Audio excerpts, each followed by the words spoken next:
Well, you know what they say. You gotta expect the unexpected. Ladies and gentlemen, no, your eyes and ears are not deceiving you because I am here. We are here once again for the second time in 3 days. I know, right?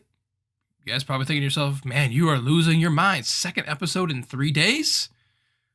Oh, yes. Oh, yes. And this is mainly because of us missing out on last week. Basically skipping last week, essentially.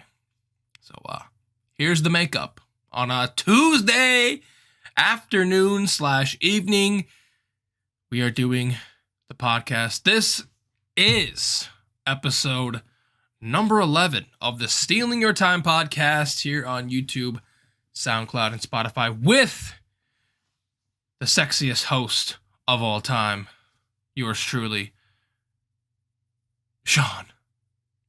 What's up? What is up? Hopefully you guys are having a great day. And if it's not been going well for you here today on this fine Tuesday, early evening/afternoon, hopefully this episode can turn that frown upside down. So sit back, relax, grab yourself a drink. Today's drink for me is coffee. Scooter's coffee, to be specific. I got a Caramelicious. Call me a basic white bitch all you want. This shit is cracked.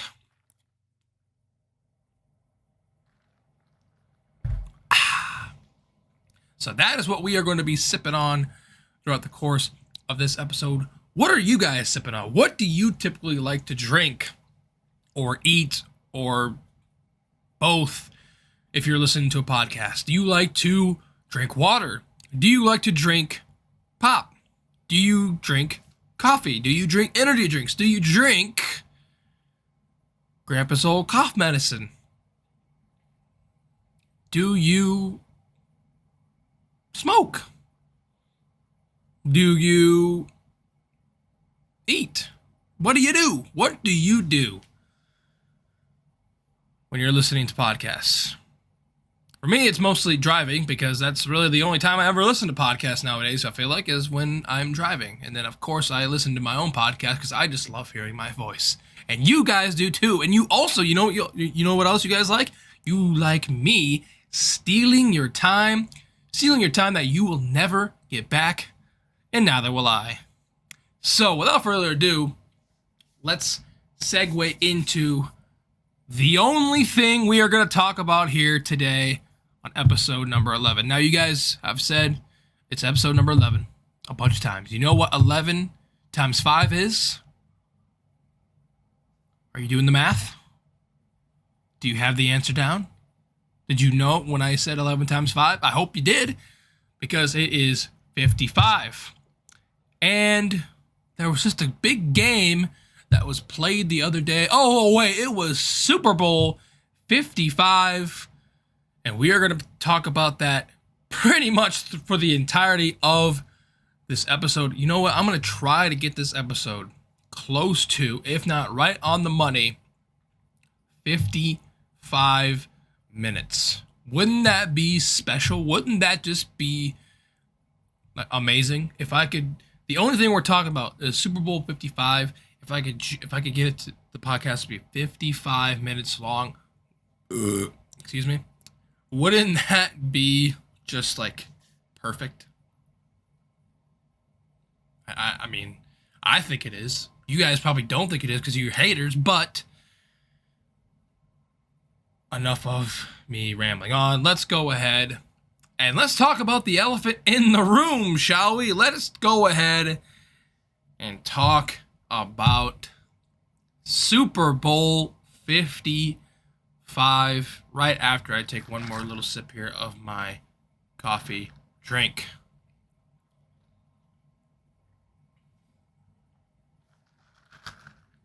It's good shit. It's good shit. So, first things first. I did not know they allowed murder on national television. There's so many crime shows. We see it all that if you watch, Law and Order, Criminal Minds, this, that, and the third, we see murder all the time. But they broadcasted murder live on television at Raymond James Stadium in Tampa, Florida on Sunday night. Because now I've had, obviously we've all had a couple days now to just kind of digest this game. I've had a couple days to kind of gather some thoughts, even though most of this is just going to be, me just going out there right now because I don't have a script or anything. I'm just saying this shit as we speak and I'm rolling with it. But that is what I am going to look back at this game at. And when I get asked about this in the future, and definitely in the now foreseeable future here, and over the course of these few next days, that's what I'm going to say to people is, I did not know they allowed murder on national television in front of the biggest viewing audience in any single event throughout the course of the entire year. And that's been the case for however many years with the Super Bowl, because it is the most watched event of anything every year on this planet. The most eyes in a single day are on the Super Bowl. And we just saw first-degree murder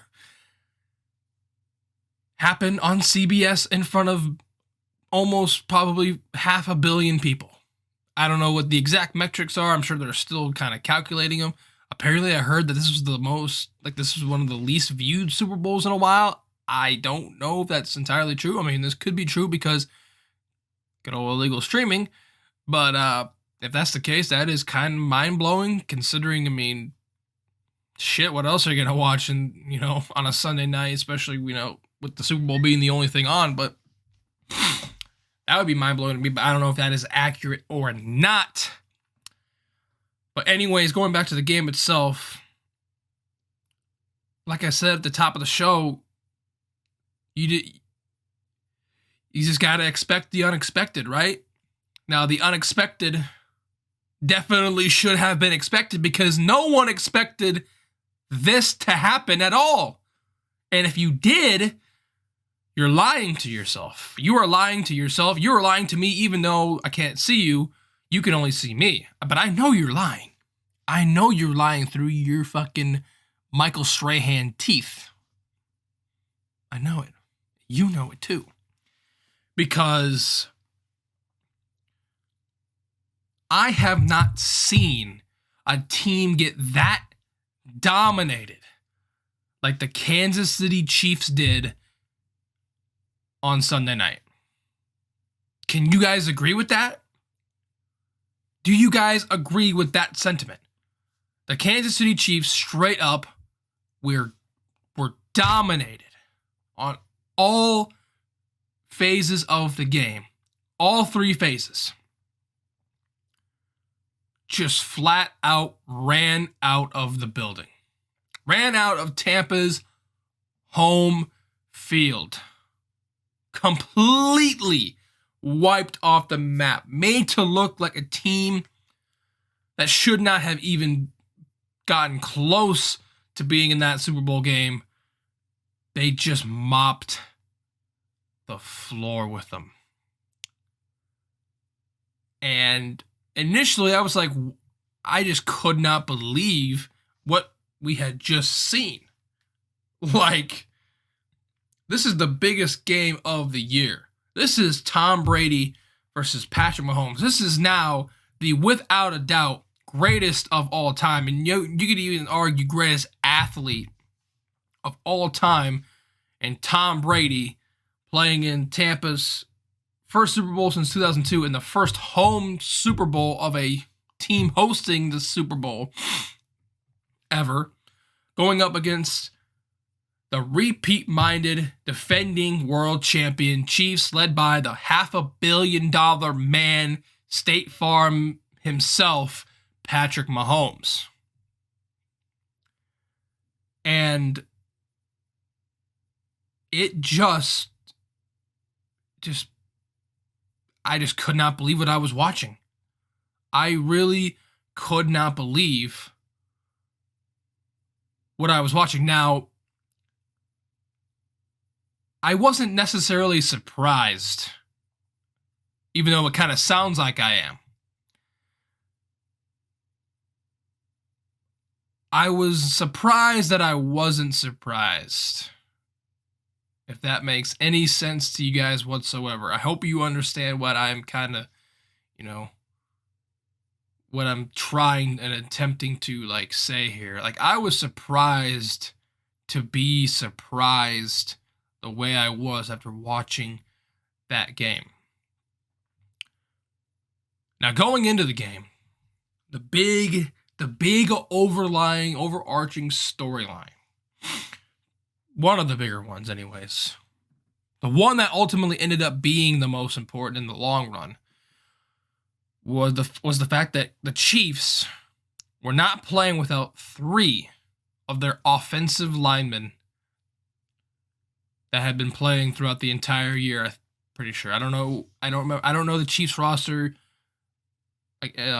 off the top of my head very well. I know most of them, but I don't really know, like offensive linemen. Like, I don't know all their offensive linemen. I know they have a few really good ones, and they were missing those guys. And I had said on the podcast, episode number 10, which, by the way, if you have not checked that out, go check it out, because, why would you watch this out of order? You're a psycho if you do. But if you do, whatever floats your boat, man. Whatever floats your boat. But I had said, and a lot of people in the sport world have been saying, if the Chiefs were going to be able to protect Patrick Mahomes, were those backup linemen able to protect Patrick Mahomes? And if they could, then what would be the outcome? Well, the harsh reality of that was that they did not. It was very, very clear. Very, very, very, very, very, very, very clear they could not block the front 4 from Tampa Bay at all. It seemed like every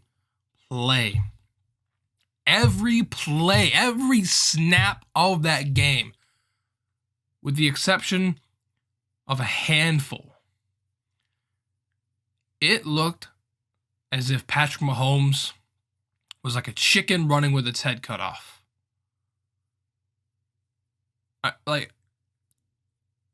We know the dude can run, right? He has more than enough capability, more than enough athleticism to run.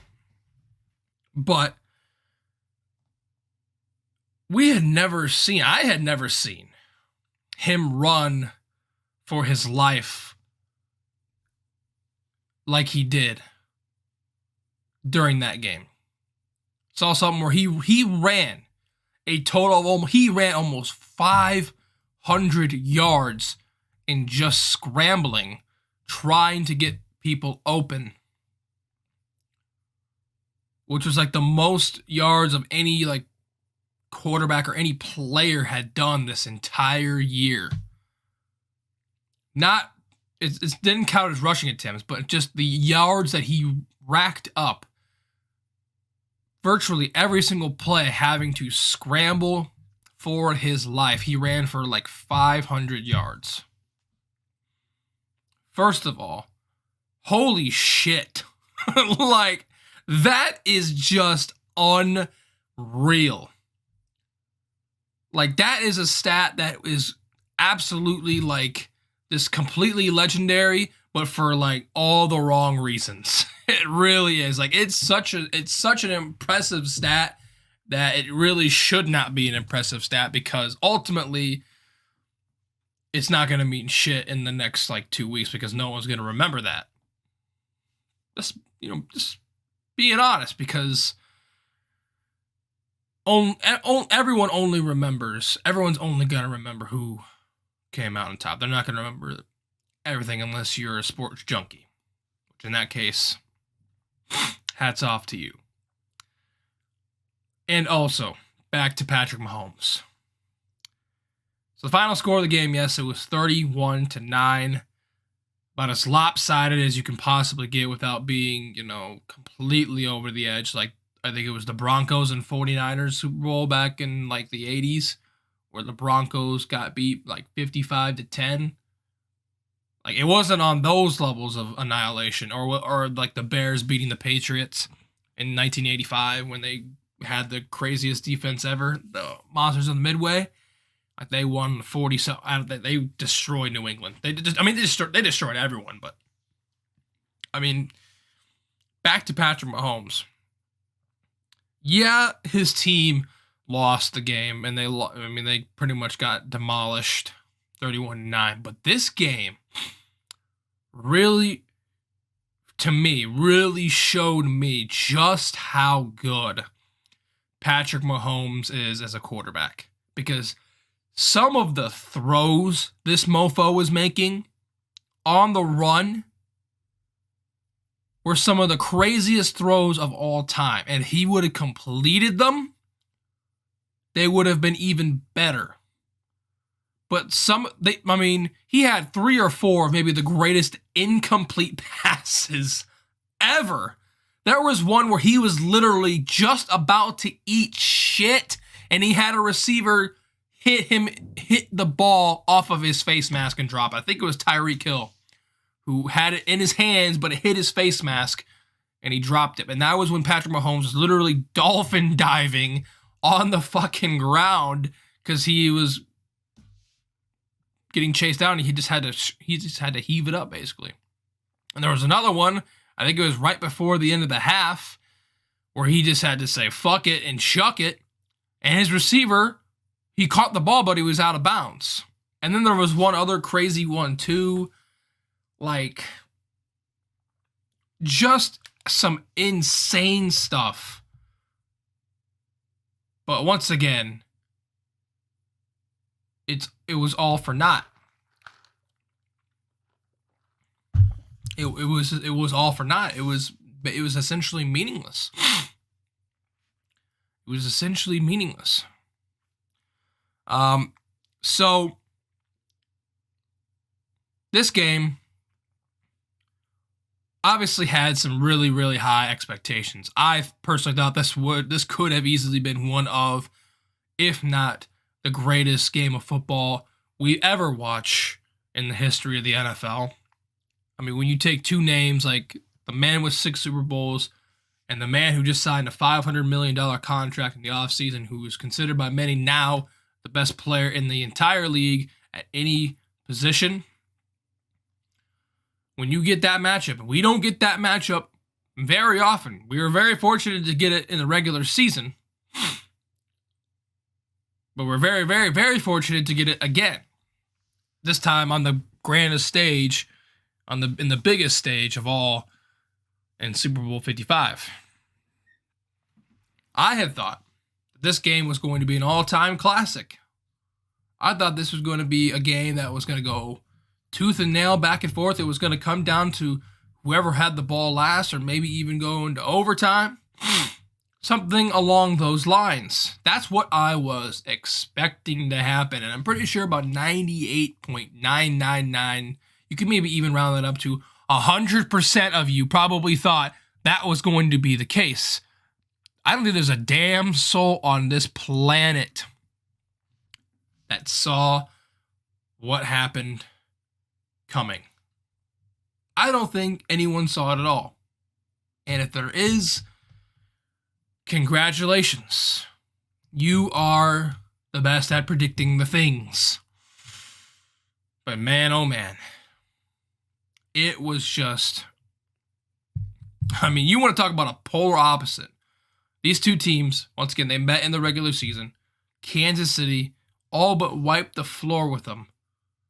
Tyreek Hill, infamous 200-yard first quarter game, not first half, first quarter of the last game these two teams played.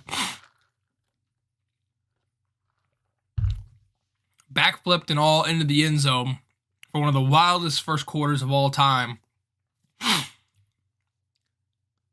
And hanging on by a thread, too. They only won that game by 3. To just this complete polar opposite end result and just the entirety of the game. Whew. It just really goes to show you how extremely difficult it is to repeat as Super Bowl champs. Now, I know the Broncos did it. The Patriots in 03 and 04, they were the last team to do it. I mean, we are in 2021 and no one has done it since. No one has done it since because it is one of the toughest things in all of sports to do. It really is. Only a handful of teams are lucky enough and are blessed to be able to say they did it. So maybe that had to kind of factor in. Maybe the pressure was a little bit too high on the Chiefs. Now, I mean, after what they went through last postseason, I didn't think this team could be phased at all. Really? Like, it was like 28-9 or whatever, or even when it was 31-9, I was like, yeah, this game, if the Chiefs score once, this is a game because we have seen them come back and just rattle off points like no other team ever has before, ever. Case in point, against the Texans last year, they were down 24-0 in that game, and they scored like 42 unanswered. Yeah, they can do that shit. They can do that type of shit.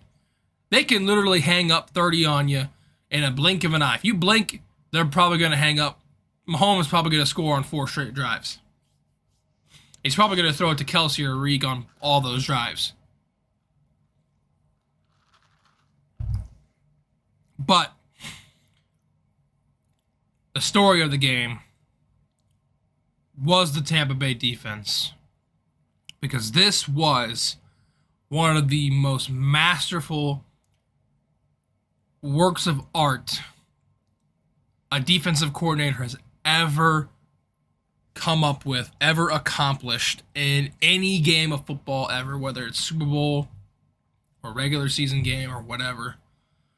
Because the Tampa Bay defense just went ape shit. They put their pedal to the floor and they did not let go the entire night. They kept it, the pedal to the metal, all night long. They made Patrick Mahomes look like, once again, a chicken with his head cut off because he could not do a damn thing. And that goes back to the offensive lineman they missed. I, once again, did not think this was going to be a huge factor. I did not think this would have that much of an impact, but oh my God, this had all of the impact and then some, because it made the Chiefs look like a completely different team. There's a lot of things that this game really proved. It proved just how good Mahomes is, and it proved just how important offensive linemen are, and it also proved that defense still wins championships at the end of the day. That's been the saying for however many years in NFL history and in football history. Defense wins championships. And the combination of the Chiefs missing their starting linemen and the Buccaneers playing defense like no other team has at this point in the year, the end result is what we got on Sunday night. The end result is what we got on Sunday night. The Chiefs they just look lost. They really did. They did not show up whatsoever. The Buccaneers showed up. They took that last game personally, and they just murdered them. on national television. I really did. Like, once again, I'm surprised that I'm surprised. More could be said. Chiefs fans, I know some of you. I was with some of you during the game. I'm sure this is one of the toughest games you guys have ever had to watch, especially most recently. Like, Patrick Mahomes, he's still 44-10 as a starter. So like the last 4 or 5 years, you guys have not had anything remotely close to what happened to you happen in this game. Because you guys have been just blowing people out and having great games. And then you ran into the Mack truck and you ran into the wrong team at the wrong time. You ran into now the 7-time Super Bowl champion, Tom Brady. Now, I'm not sure if I have said this on the show yet or not, but Tom Brady is without a question the greatest of all time in the NFL.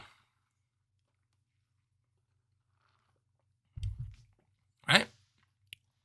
I kind of agreed with that sentiment and kind of jumped on that sentiment after the last Super Bowl he won, after he won his 6th over the Rams a couple of years ago.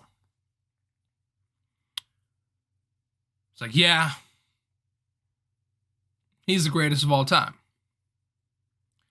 Now, if there was any debate out there going on, not having Tom Brady as the greatest of all time, it can be put calmly to sleep. Because it is not a discussion anymore. It is not a debate anymore. Because this man alone, one single man, has more championships than any other franchise in the league.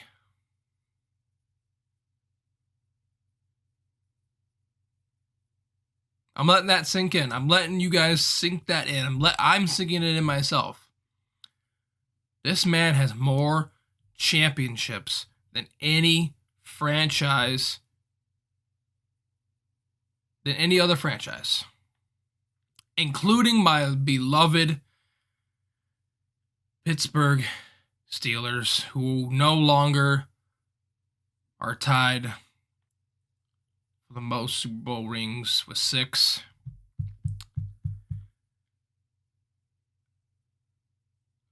Didn't think it would be possible. I didn't think it would be possible this quickly. But good things must come to an end.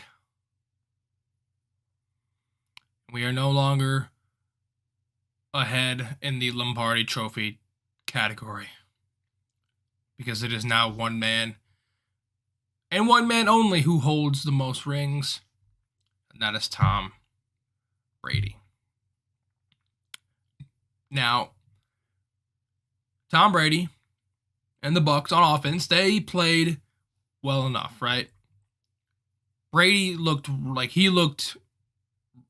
probably at his best. He was at his best, which he always is.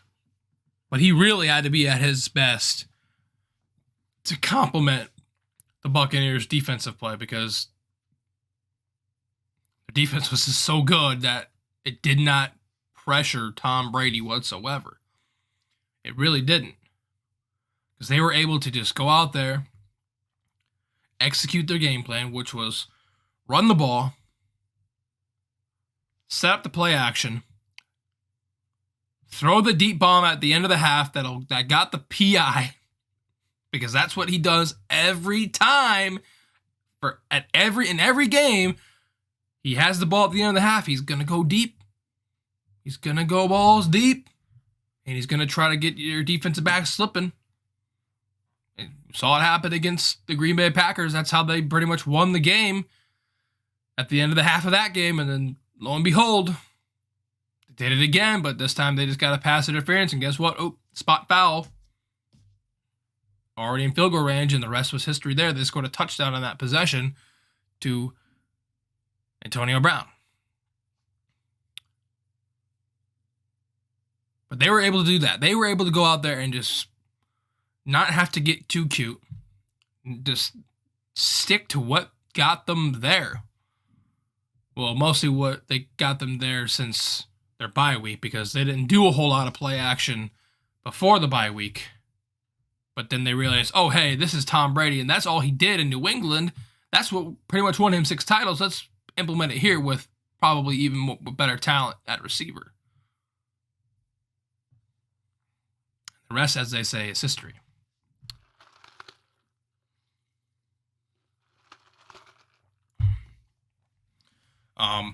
It was, I will admit, it was extremely, extremely cool seeing Antonio Brown play in the Super Bowl and score in the Super Bowl as well, even though, yes, he did not leave on the greatest of terms in Pittsburgh, but it's still cool. It's still really cool to see him. That it appears that he has gathered, he has got his poop in a group, I guess. He's really kind of just stayed quiet. Hasn't really been too much of a, himself, I guess. He's trying to turn into a new person, is what it looks like. I don't know if that's necessarily true or not. But he's just going out there and he's balling. And he balled out really well. I think he caught, I don't know how many balls he caught. I think he caught like 3, maybe, but one of them was for the touchdown. And it was also so cool seeing Gronk. I mean, they brought Gronk in, right? I mean, he didn't really have that much of an impact at all, really. They just kind of used him sparingly. And then lo and behold, the motherfucker scored 2 touchdowns in this game. He scored 2 touchdowns because of just the bond and the brotherhood and like the rapport that the two have is just inseparable. Brady's gonna find a way to scheme Gronk open and get him those touchdowns. And he did. Not once, but twice. Rob Gronkowski, coming out of retirement from last year, because he retired, came back, signed with Tampa because he wanted to play with Tom, and lo and behold, probably made the biggest impact on offense anyways for the Buccaneers by scoring 2 touchdowns. I know there's a lot of people that made a lot of money if they bet on Rob Gronkowski getting a touchdown, let alone 2. Some rich people there, but I don't bet on sports because it's too risky.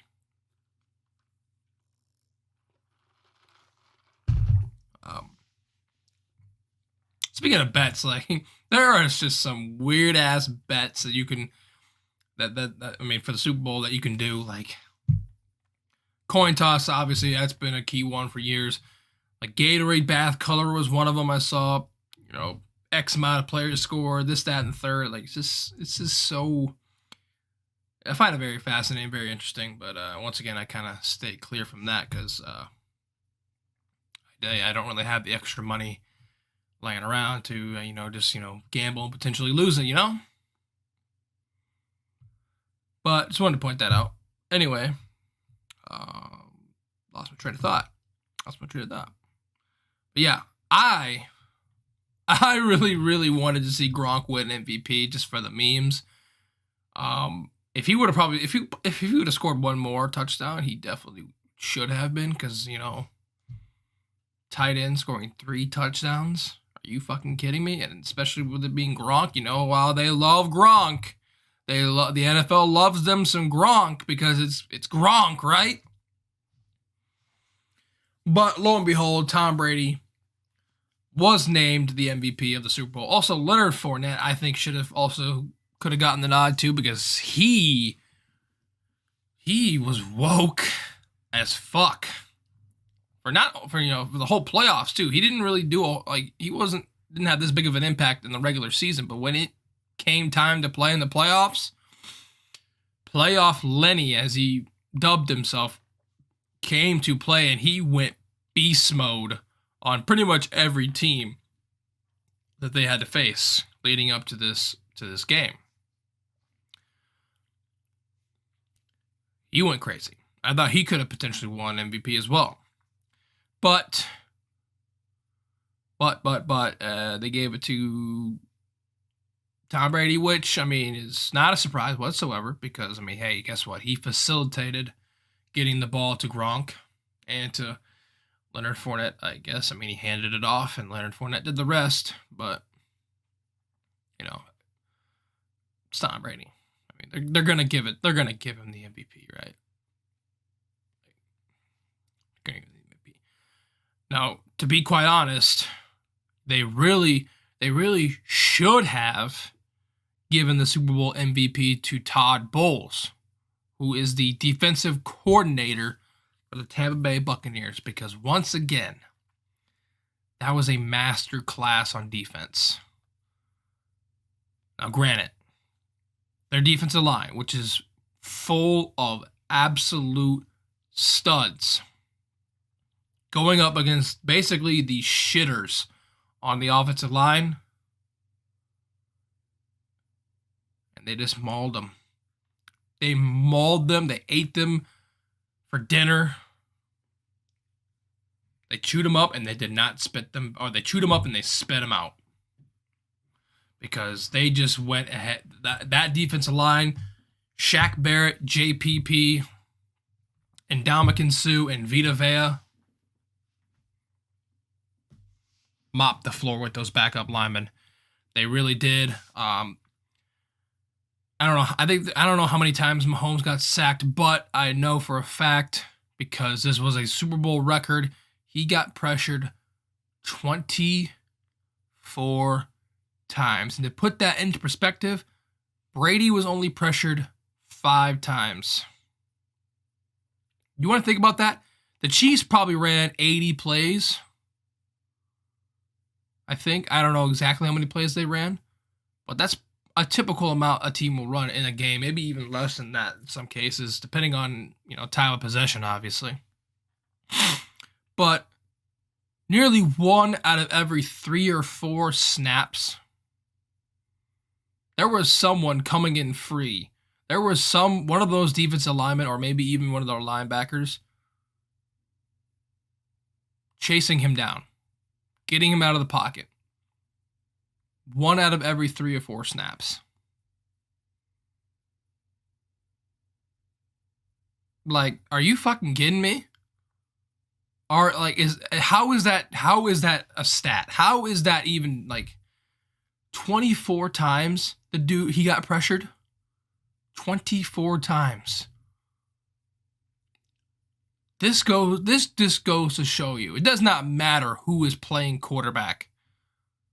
If this was Tom Brady that got pressured by the Chiefs defense, if this was the exact opposite of what we just saw, the Chiefs probably would have won by 50. But even Patrick Mahomes, who's one of the most talented quarterbacks of our generation, he couldn't even save himself or his teammates because he got pressured so many times. Just think about that. 24 times the dude was pressured.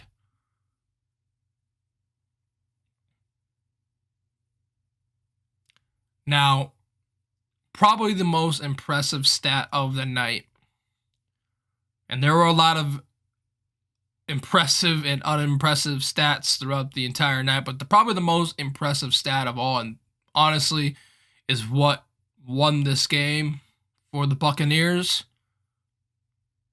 was 0 touchdowns allowed against the Kansas City offense. I think that's the first time in Mahomes' career he has not scored a touchdown. And now what? That was his 54th game. 53 games before, all 53 games before that, he has scored at least once, whether it be him or, one of his teammates. And they had chance after chance after chance, but they couldn't capitalize it. They couldn't capitalize on any of them. That in of itself should be like, all right, Todd Bowles gets complete credit. The defense completely gets all the credit for winning this game. Brady, yeah, he gets some credit, but he doesn't get as much credit at all as much as the Bucs defense does in this case. Like, the Bucs defense won this game, and there's just no way you're gonna convince me otherwise. If you disagree with that, wow, you just do not. Did you watch the game? Did you watch the game and see how those defensive linemen just wrecked Patrick Mahomes' shit and made him look like a Nathan Peterman? He made him look like a Dwayne Haskins. He made him look like a high school quarterback, fresh out of water. They did that to a 25-year-old man. I think he's 25, who just signed the largest contract in NFL history. Yeah, they did. I don't want to hear that Tom Brady won this game, because he didn't. He partially did, yes, because they had to do something on offense, right? They had to do something on offense. But the defense holding probably the most potent offense, the most electrifying offense, the most explosive offense in the NFL today to no touchdowns. That, to me, is the most impressive stat of the night. Made him kick only 3 field goals and did not allow him in the end zone, which they have been doing literally every game of Patrick Mahomes' career. They have been in the end zone at one point. But not on Sunday. So, that to me is definitely, that's just unbelievable. That's really unbelievable. I mean, once again, if you expected that to happen, I hope you placed a lot of money on that happening. I really hope you did. Because, man, oh man, you probably have enough to retire by now. Oh man. Let's see, what else can we talk about with the game here? Let's see. I mean, we pretty much covered a lot of the tracks. Once again, Brady's just he's the straight up GOAT, and there's really just no debate anymore. 7 titles single-handedly is just absolutely insane. And I mean, this is honestly the most impressive championship of every championship that he's won so far, I think, in my opinion. When you factor in everything that he and his teammates have had to deal with the entirety of the time he's been here. Because once again, he's only been with the Bucs for like 10 months. And he just led a team that's 7-9 and has the worst winning percentage of any team in professional sports in North America. That the course of the history of history, he just led them to a Super Bowl.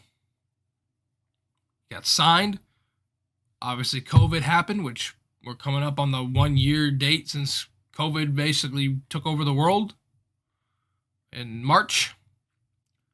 He signed.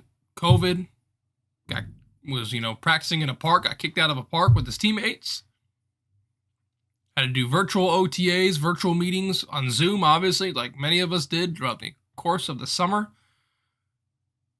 Training camp limited, no preseason. Got out to a really shaky start. They were 6-2, and they kind of stumbled. They got blown off the face of the earth against the Saints. They were about to get blown out the face of the earth against the Chiefs. They came back and made it a 3-point game. And then they had their bye week. Fortunately, they were able to have their bye week very late in the year. I think like week 13. the week after the Chiefs game, they had their bye week, which was like really late in the year for a bye week. But ever since then, they took off. They were like Dogecoin. They went to the moon. And they did not look back. They won every single game from there on out. Every single rest of their regular season game and their postseason games too, because yes, they did go on the road. They were a wild card team. They were the 5th seed in the NFC. Went to Washington, beat them. Went to New Orleans, beat them. Went to Green Bay, beat them. And went and beat Patrick Mahomes in the Super Bowl. Beating him is an understatement. It's also one of the most impressive runs and impressive championships for him because of the names that he beat. He beat Drew Brees. He beat Aaron Rodgers. And he beat Patrick Mahomes in his prime. Patrick Mahomes in his prime. All in a row.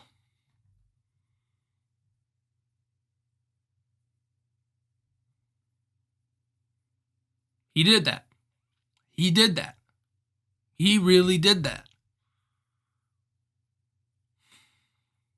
Funny thing is, guys, he's coming back. He is coming back. He is gonna keep playing. There is no end in sight for this man. He is 43, going on 23. He is not done by any means necessary. He's not. I think he's gone on the record by saying, yeah, he's going to be there because he's still under contract. I mean, shit. He could still chuck the fucking, he can just, what? I have no words. I just have no words. He can still throw the ball amazing, and he can still lead a team, even though there's a team that had talent but just could not win with the talent they had.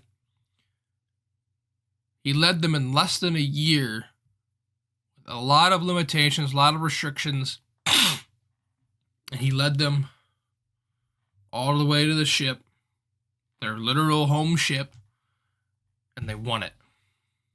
They flat out won it. I mean, you really can't make this stuff up. You really can't. It just all feels like a fairy tale.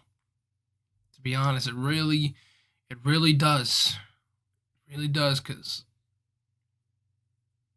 I mean, when he signed with the Buccaneers, did anyone instantly think he was good? They were going to be Super Bowl contenders? There's just no one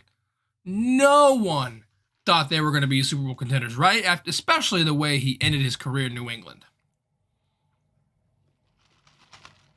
He had a piss poor year last year in his last season with New England. Obviously, he had trash receivers, which he's pretty much had all. I mean, I wouldn't say that. He's had some receivers, obviously. Randy Moss, Deion Branch, that one really overrated receiver, Julian Edelman. Fuck him. He is not a Hall of Famer.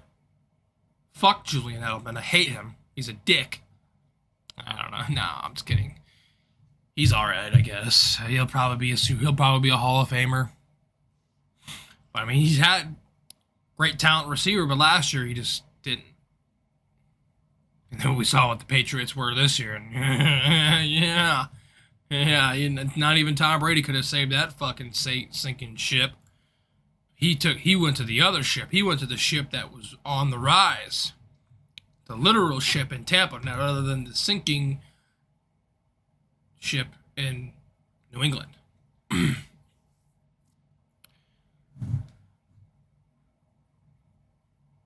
But yeah, he went to the team that had a lot of really good potential, a lot of good talent, both sides of the ball. Just like that, here we are, February 9th, Tuesday, and Tom Brady is a 7-time Super Bowl champion. 7-time Super Bowl champion. It's crazy. It really is crazy. Now, with the Super Bowl comes all of the, pomp and circumstance, and we're talking about, the commercials. We're talking about the halftime show. If you're a person that watches the Super Bowl just for the commercials, I mean, fuck you. No, I'm kidding. I mean, you just really got to be one of those. You really got to be one of those people. You really got to be one of those people. Like, I get it. Whatever floats your boat, however, whatever you want to do is fine with me. But it's just like, I don't think that's really the case anymore with people who watch Super Bowl. I think 99,000% of the people who watch it watch for the game. And yes, there's probably still that cult out there that is still just, I watch it just for the commercials because the commercials make the Super Bowl what it is, not the game. Okay, Karen. Okay. But there were some good commercials. There were some good commercials. Some that were pretty hysterical. I think my favorite was probably one of the Bud Light ones. I don't exactly know which one it was, but I think it was like one where they had like some of their like best hits, like some of their highlights from other commercials in the past. Like they all came together in one commercial. How I remember this is because they had the Bud Light night out there, and I mean there was Post Malone in it too, so that was automatically a fucking fire commercial. But that was probably my favorite commercial. I also really liked the one where it was raining lemons too. That was a really funny one. I think that was actually Bud Light too. I think that was Bud Light seltzer. There was a lot of Paramount Plus plugs. Are you excited about another streaming service that's taking money out of your pocket? I hope so, because Paramount Plus, oh boy, it's coming soon. It's all like 8 billion fucking commercials for that. Like, a bunch of, CBS commercials for like shows that they were advertising. So, all in all, it was a good day at the office for the commercials. Once again, I don't watch the game for the commercials, really. I watch for the game because I am not a sicko like you are if you watch for the commercials. The halftime show. Oh boy.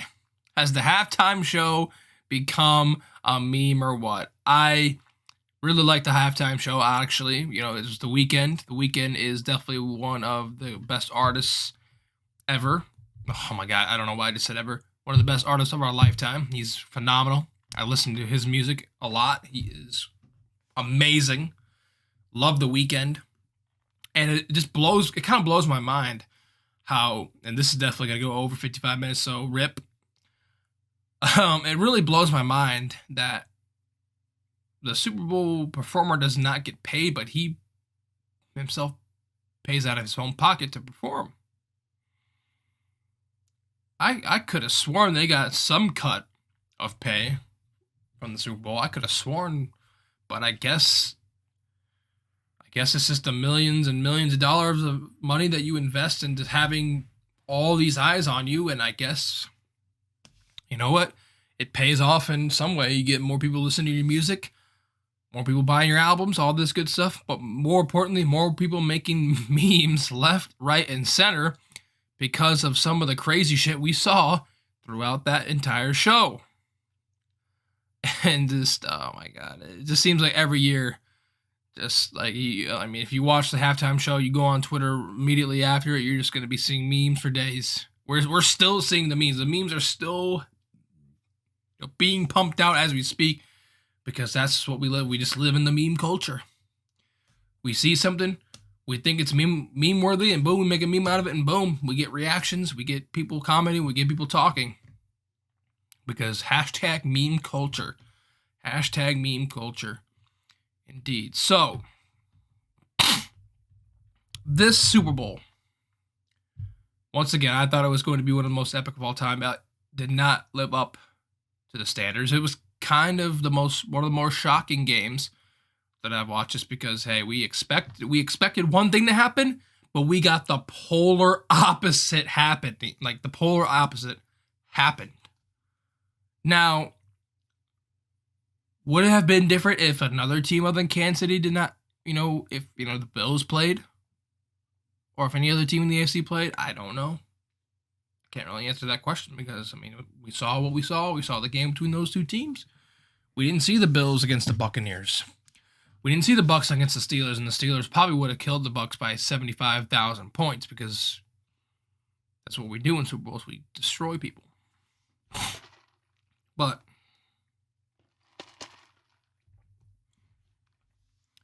it's hard to tell. It's really, really hard to tell. I don't think it would have been any different, but who's to say? All around the game, everything leading up to it, I thought it was another good Super Bowl. At least it was not a snooze fest. It kind of felt like it should have been a snooze fest, especially with the score, but there was a lot of there was a lot of drama in the game. There was a lot of drama. Pat Mahomes, obviously, was some of the craziest incompletions we've ever seen. Patrick Mahomes did get turf toe. I believe he got against the Browns. He's finally going to get surgery on that. Apparently, he's going to be okay for the regular season. So that's good to see that he's going to be good to go. And I think he's going to be kind of ticked off this offseason. I think that whole organization, that whole franchise, Kansas City, they are going to be biting at the tooth to get their hands on Tampa once again. This is just me right now, personally. On February 2nd or February 9th, 2021, I personally think right now these two teams are probably going to meet again next year. That's what I think. That's what I believe. They're the two best teams in the league. Yes, Green Bay potentially. Yes, Buffalo potentially. But like these two teams, they're it. These two teams are they're the best. They're the two best, top to bottom. Offensively, defensively, they're the best. And will I be surprised if they meet again? No, because that's what I think is going to happen. I think these two are probably going to meet again. Now, once again, that's a way too early, way too early take. But I think it might be an accurate one, because we could be potentially seeing these two teams meet not only this year, but next year, maybe even the following year as well. We could be potentially seeing a new Super Bowl rivalry develop between the Buccaneers and the Chiefs. So all in all, great Super Bowl.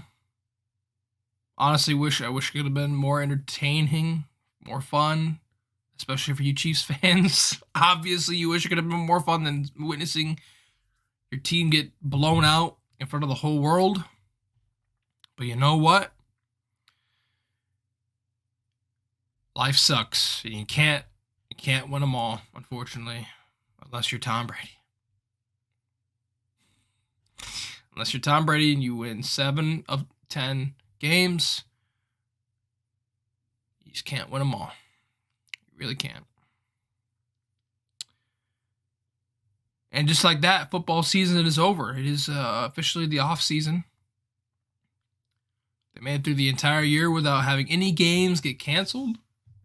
A few games rescheduled, but no games canceled. We made it here, the Super Bowl, intact. I'd say that's definitely a huge success. This whole season should be viewed as a huge success, with it being the first and hopefully only season we have in the pandemic. So, that, I think it's going to be wrapping things up here. That's going to be it. Oh, and by the way, my score prediction, I did predict the Chiefs would win 35-31. At least I predicted the right score for Tampa, right? They scored 31 points. But the Chiefs came nowhere near 35 points, sadly. But yeah, that's it. That's going to do it here from me. We are going to be done talking about the NFL for a long time. We're done. We are going to start talking about other shit next episode. Next episode will be episode number 12. That will be up this weekend. We're going to get back on the weekly cycle here with episode 12. We're going to be talking about something different, not NFL, because the NFL is done. We're going to be talking about something different. I promise something different will be talked about. I just don't know yet. I have something in mind. I have a couple things in mind, but we're going to have to wait and see. You're going to have to wait and see. So, thank you guys for watching. Thank you guys for listening if you are listening on Spotify or SoundCloud. That is going to do it here from me. Hopefully you guys enjoyed episode number 11. What were your thoughts about the Super Bowl if you are watching on YouTube? Let me know down below in the comments. If you're on Spotify or SoundCloud, what are your thoughts on the Super Bowl? Did you think it was a good game? Did you think it sucked? Are you a Bucs fan or a Chiefs fan and think it sucked or was the best game ever? Let me know. And until next time, until Saturday for episode number 12 of the Stealing Your Time podcast, this is Shawn, and I am signing off.